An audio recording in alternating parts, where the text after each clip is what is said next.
Op die 22ste wolveiling van die seisoen wat op 25 Februarie plaasgevind het die Suid-Afrikaanse wolmark weer eens versterk teenoor die vorige veiling. En die Cape Wool's Merino aanwyser het met 0,4% hoër verhandel vir alle merino wol en 1,5% vir gesertifiseerde wol en het teen 'n skoon prys van R238,43 per kilogram as ook R247,23 per kilogram onderskeidelik gesluit.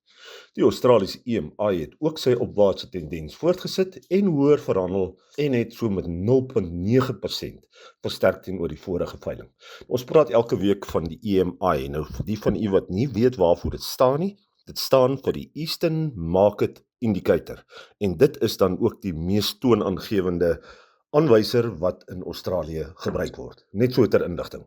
Nou die oorrede vir die stygings in die Suid-Afrikaanse mark is dan hoofsaaklik as gevolg van die versterking van die Australiese mark, as ook die konstante positiewe vraag uit die ooste. Nou volhoubaar gesertifiseerde wol het so 51,5% van die merino aanbieding uitgemaak, met egter die grootste gedeelte van die totale aanbieding wat bestaan het uit goeie kwaliteit, langer lengtes, fynere mikronwol, wat dan gesorg het vir gesonde vraag en kompetisie tussen kopershuise. Nou die hoogste prys van R340,79 per kilogram skoonwol of R250 per kilogram vetwol is betaal vir 'n 1 baal lot merino wol van 16 mikron. Daar is in totaal 9.798 bale aangebied met 'n uitstekende verkoopsyfer van 94,5% van die totale aanbieding. Nou BKB Pinnacle Fibers het op hierdie veiling die grootste hoeveelheid bale gekoop, gevolg deur Standard Wool SA, G Modiano en Tianyu SA. En dan kyk ons na die gemiddelde skoonwolpryse vir goeie lang kamwol of MF5 tipes. En dit was dan soos volg. Soos gewoonlik onderskei ons tussen nie gesertifiseer en gesertifiseerde wol. Ons begin by 18 mikron. Nie gesertifiseer, R247,81 per kilogram. Gesertifiseer, R274,70 per kilogram, met 'n premie van 10,9% op gesertifiseerde wol. 18,5 mikron, nie gesertifiseer, R242,48 per kilogram, gesertifiseer R267,24 per kilogram, met 'n premie van 10,2%. Dan kan ons loer na 19 mikron, nie gesertifiseerde wol behaal 'n prys van R236,30 per kilogram, terwyl gesertifiseerde wol verkoop vir R259,89 per kilogram, met 'n premie van 10%.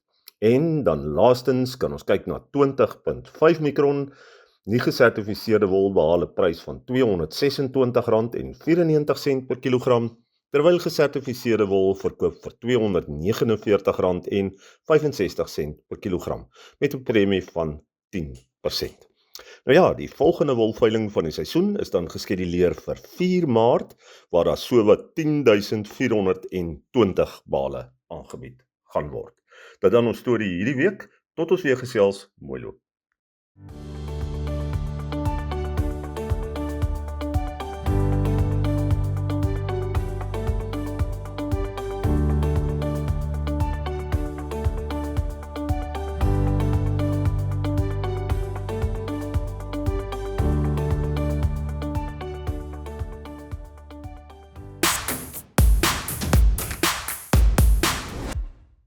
Ons gesels vandag met Louis Styl van Bonsmara SA oor wat voorlê vir die genootskap. Louis, baie welkom hier by ons. Goeiemôre Deidre, lekker om weer hier te wees. Kom ons begin sommer daar. Vertel ons bietjie met al die ontwrigtinge. Watse inisiatiewe kom julle lede mee vorendag om aan te gaan? Ja, Deidre, dit is vir ons 'n uitdagende jaar wat stoetveilings aanbetref, die onsekerheid rondom die back and closure verspreiding en sowel as die enstowwe en die verkryging van die enstof, maak dat produksieveilings vir die eerste 6 maande van die jaar heeltemal ontwrig is. Maar ek moet sê, die teelers het al reeds baie planne gemaak en wat belangrik is om te onthou is, die beesteling gaan nog steeds voort. Ongeag enige siekte, ons het daai tyd in COVID ook gesien, jou beeste moet nog steeds kalf, jou beeste moet nog steeds gedek word, so die kommersiële teelers kort nog steeds bulle. en die teelers het met baie goeie inisiatiewe vorendag gekom. Daar's baie ouens wat hulle veilinge net 'n bietjie aangeskuif het en dan sien ons ook nou 'n opname in die aanlyn veilinge waar die ouens baie meer biosekuriteit kan toepas natuurlik en ook waar die vervoer van die diere na en van die veilingslokale en so aan baie meer beperk word en waar blootstelling baie meer beperk word. So ons sien dat die ouens beweeg in daai rigting en die eerste aanlyn veilinge het uitstekende resultate behaal en dit is maar net weer eens waar die teelers die inisiatief neem om seker te maak dat die produk by die kommersiële teeler uitkom want dit is hulle wat ons wil dien. En so ons is bly dat die Bonsmara ouens vat inisiatief en dat daar baie maatskappye daar buite is wat bereid is om hande te vat laat ons hierdie tye oorkom en nog steeds 'n diens kan lewer aan beide ons toeteelers sowel as ons kommersiële teelers. Dit gesê, julle nasionale veiling wat altyd in Maart plaasgevind het, is dan nou gekanselleer vir die jaar. Wat gaan julle fokuspunt vir julle tradisionele Maartfunksies dan nou wees? Ja, ongelukkig met die samekoms van diere uit al die provinsies uit, is dit 'n te groot risiko vir ons om te neem met die nasionale veiling. So ons fokus hierdie jaar bietjie op ons ek wil amper sê ons fokus is bietjie meer op 'n sosiale aanslag. Ons Bonsmara Classic Golfdag wat nou al vir 2 jaar gehou is. Die teelers geniet dit verskriklik en ons sien ook dat ek dink in hierdie tyd dat 'n mens bietjie vir een dag nie aan al die uitdagings daar buite dink nie. So ons beplan om die golfdag regtig groot te maak. Die landbouvennootskappe en landboumaatskappye het weer goed ingeklim om ons te ondersteun. Maar ons wil nog steeds die uitnodiging gee, enigiemand wat wil betrokke raak kan my skakel. Maar ja, ons gaan ons Bonsmara Classic Golfdag hê, dan het ons die Dinsdag het ons kommunikasie en ons algemene jaarvergadering en daarna het ons vir Mike Teke wat 'n mynmagnaat is en wat op 'n baie vindingryke manier gekom het tot sy suksesse waar hy vandag is, wat na ons algemene jaarvergadering vir ons 'n bietjie 'n praatjie gaan gee. So dit is ons fokuspunte vir hierdie jaar se funksies. Ons gaan nog steeds ten volle voort met ons Bonsmara funksies. Dis net ongelukkig ons nasionale veiling is nie daar nie. Maar soos jy sê, net bietjie iets om af te sluit en te vergeet. Presies, ja.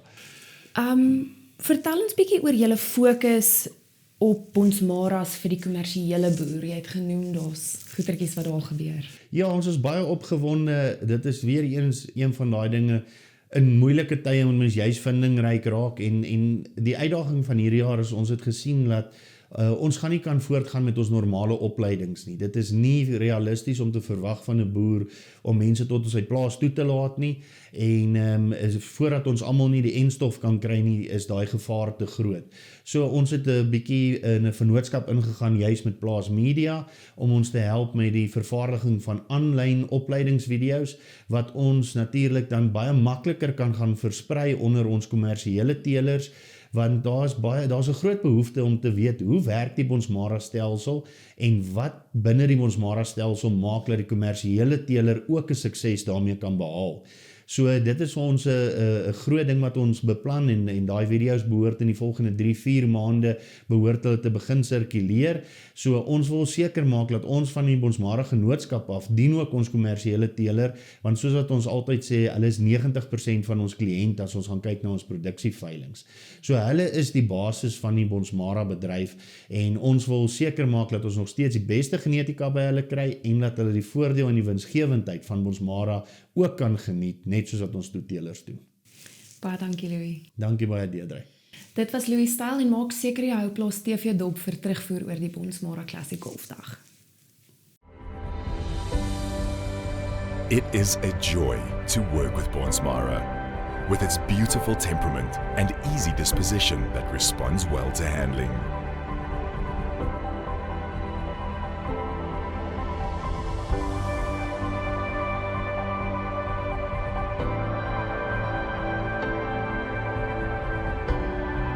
Bonsmara, the breed for all reasons.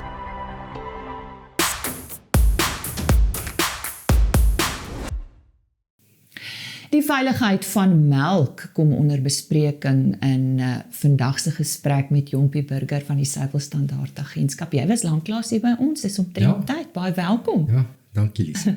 Hoe weet ons melk is veilig? Goed. Ek dink om konteks te gee, veiligheid en kwaliteit is nie dieselfde proposisies nie. kwaliteit behels oor die algemeen. Ons kan kyk na samestelling van melk. Jy kan jouself voorstel, jy koop ietsie wat 'n aangesuurde produk is en die produk skei 'n bietjie vir een of ander rede. En jy moet hom skud. So sy voorkoms lyk nou nie soos wat dit moet lyk nie, en dan, maar wat het dit in veiligheid te doen? Bitter min. So dit is 'n sensoriese ervaring versus die voedselveiligheidskomponent is regtig waar die menslike gesondheid in die proses dan nou gekompromiteer kan word, en dit is vir ons belangrik om in daai konteks te kyk na wat sê die wet, wat moet ons doen om daai produk in die verbruiker se mond te beveilig. So die suiwelstandaard is baie gefokus daarop in sy moniteringsprogramme ensovoorts. Maar ek dink die beginsel, Lise, is om seker te maak, wanneer ons sê ons beveilig die melk by wyse van pasteurisering, dan moet ons baie seker wees dat ons het die kontrolemeganismes in plek om seker te maak dat daai hittemanipulasie en die tydblootstelling is dan voldoende, soos voorgeskryf deur die wet, om die gevaarlike organismes, ons praat gewoonlik van patogene, te dood. So, daar's verskillende temperature voorgeskryf. Ons kyk altyd na die lae temperatuur langtyd, 65 grade Celsius vir 30 minute, dit is nou nie noodwendig die mees kommersieel beskikbare beste metode nie, maar jy kyk na die hoë temperatuur korttyd, dit is die mees gewilde metode van so 72 grade vir 15 sekondes. En dan kry jy die ander prosesse wat natuurlik gaan na op na 103, 138 grade vir 'n paar sekondes. Wat meer bekend is jou ultra hoë temperatuur, die lang lewe melk. Soos ons in Afrikaans praat van UHT melk, jy weet. So dit definitief, en daarna kom sterilisasie.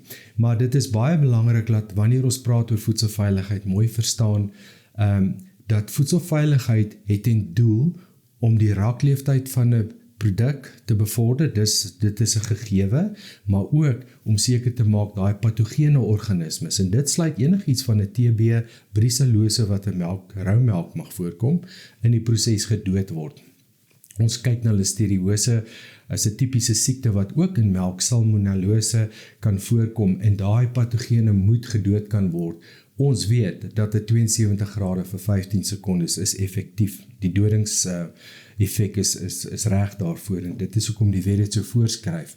Maar tog is daar verwarring. Nou kom ons nou by die vraag, miskien wat van ander siektes, van zoonotiese siektes. Nou daar's 'n reeks van hierdie siektes wat ek nou 2 van genoem het, brucellose byvoorbeeld en tuberkulose, wat oordraagbaar is van die dier na die mens toe.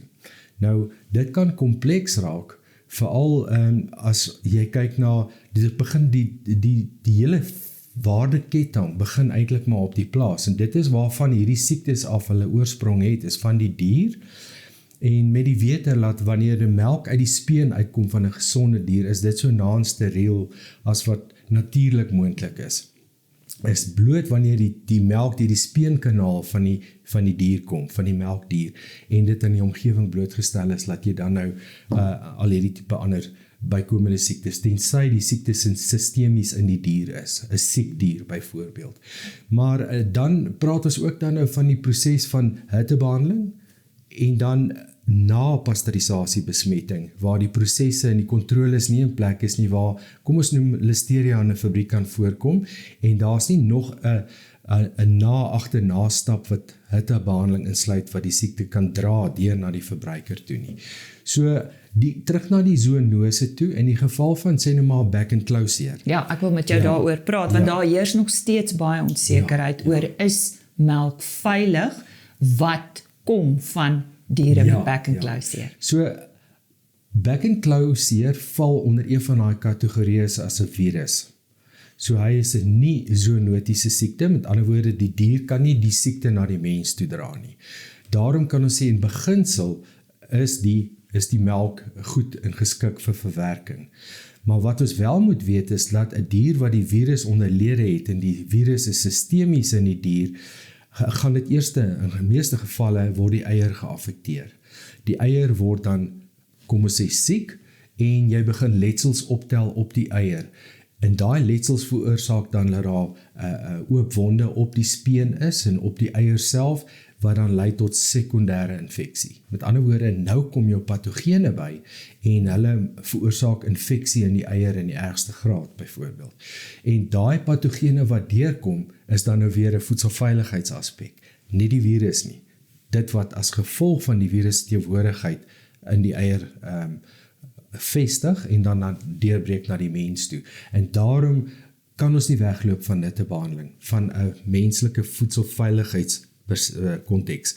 Maar nog steeds, waarom is ons so erg oor die pasteurisering van die melk, is net slegs voldoende hittebehandeling wat die virus sal inaktiveer, sodat daai virus nie in die voedselketting sal bly en dan by die diere uitkom en hulle voltooi weer die siklus nie. So ons het 'n wesenlike rol te vervul ten opsigte van dieregesondheid en beskerming van ons kuddes om hittebehandeling tot so vlak te verseker dat dit nie oordraagbaar is terug aan die diere, melkdiere, en nou sluit ons gesplete hoefdiere in. Dit kan skape wees, varke, bokke, beeste en so aan, en wild natuurlik, buffels en so. Jompie, maar ek wil steeds by jou hoor, daar is gesê dit is wat ons moet doen, sodat ons produkte veilig is vir menslike gebruik. Nou is die volgende vraag dalk by 'n verbruiker, maar word dit wel gedoen? Word daar polisieering hier toegepas? Ek weet dis wat die wet sê, maar is daar gevalle waar dit dalk nie gedoen word nie? Hoe verseker ons, of hoe verseker julle, doen julle toetse? Ek dink wat die hele proses, en dit is hoe dit maar ongelukkig moet gebeur, kniehalter, is dat daar's net sekere laboratoriums, en dit is byvoorbeeld soos by Onderste Poort, wat dan daai bepaalde toetse kan uitvoer om te kyk, want jy wil weet, as 'n kudde wel Bekken-Klausier onderlede het, moet jy nog steeds gaan bepaal wat se virus dit is. Met ander woorde, as ek sê wat se virus, wat se stam. So in Suid-Afrika is ons bekend met die 3 stamme van die Suid-Afrikaanse stam 1, 2 en 3, maar dan is daar nog 'n ander, ek dink in totaal is daar omtrent 7 verskillende stamme wat wêreldwyd voorkom. Nou die risiko is daar dat as ons nie gereeld kyk na potensiële geaffekteerde kuddes nie. Onthou, op 'n sekere stadium is die veearts se rol krities belangrik, want hulle kan by wyse van die simptome al klaar vir jou sê hierdie dier het die siekte onderlede of nie. Maar daar moet nog steeds bevestig word, watter stam is dit? Met ander woorde, die behandeling, die metode van optrede of die protokolle wat gevolg word, is ook maar afhangend van die stam wat onderlede is. Nee, maar ek dink kudde. Nee, ekskuus, ek kom met daai gedeelte. Maar nou, in die proses is die kudde nou positief. So ons praat van die virus kom in die dier voor, hy's 14 tot 21 dae is die inkubasieperiode en dan sien jy die letsels en dan is daar 'n uitbraak. So wat gebeur in daai tyd van onsekerheid? En daar moet ons staat maak op die kundigheid van die staatsveeartse en die privaatveeartse. Elke kudde in die land het normaalweg 'n privaatveearts en die produsent sal kontak maak met sy privaatveearts en die bevestiging sal kom via die staat om dan te sê, goed, ons het getoets, dis positief. Wat is die optrede van die melkprodusent? Daar gaan jy waarskynlik gekyk word om nommer 1, die dier word onder kwarantyne geplaas. Met ander woorde, die proses volg nou, dis 'n staatsbeheerde siekte en die kudde is dan nou onder die staatsbeheer. Maar nou kan daai melk nog onder sekere omstandighede, en dit is die voordeel wat ons het met IAT-melk. Wanneer die siekdiere dan nou geskei word uit die kudde, wat nou regtig waar letsels en baie ongesonde siekdiere is, dan word daai melk wat van die positiewe kudde deel van die kudde is, wat nog nie soseer letsels op die spene en so aan het nie, word dan gebruik en daai onder het protokol word daai melk dan vervoer na verwerker toe, byvoorbeeld vir IAT doeleindes. So slegs deur IAT, daai geweldige hoë temperatuur vir tyd kort blootstelling, wat daai virus dan totaal kan deaktiveer. In daai konteks is dit belangrik dat ons uitvoermark beskerm word. En dit is omdat ons deel is van die internasionale gemeenskap.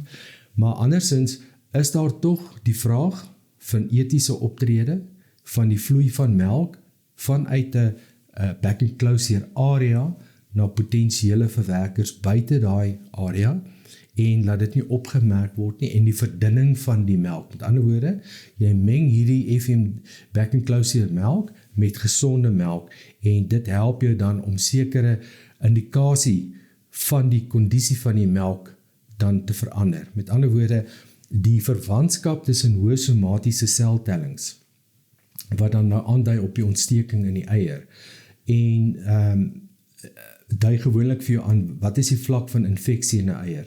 Ons regulasies praat van 500.000 per milliliter.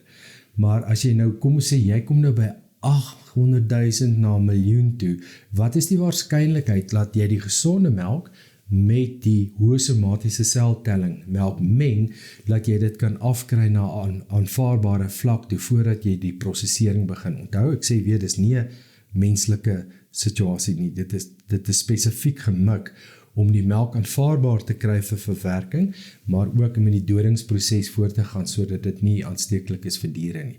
So 'n komplekse proses, dit word streng gereguleer deur die staat, maar ek dink ons moet dit koppel aan die saak van etiese optrede, waar diere wat siek is en kuddes se melk nie vloei. En dit is waar ons baie staat maak op die melkprodusente, om seker te maak dat hulle werk saam met die owerhede, om te voorkom dat die verspreiding van die siekte, want dit is 'n hoogs aansteeklike siekte, verder plaasvind. Maar jy kan ons verbruikers verseker dat die melk wat hulle op 'n winkelrak nou gaan koop, is veilig. 100%. Daar sy. Baie dankie. Dit het alles gegaan oor die veiligheid van melk, natuurlik met Back and Close so in ons agterkoppe. Ek het gesels met Jompie Burger van die Suiwel Standaard Agentskap.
Nice bucky.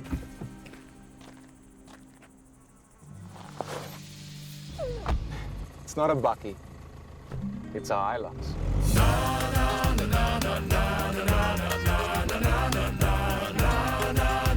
It's not a bucky. It's the new Hilux Legend 55.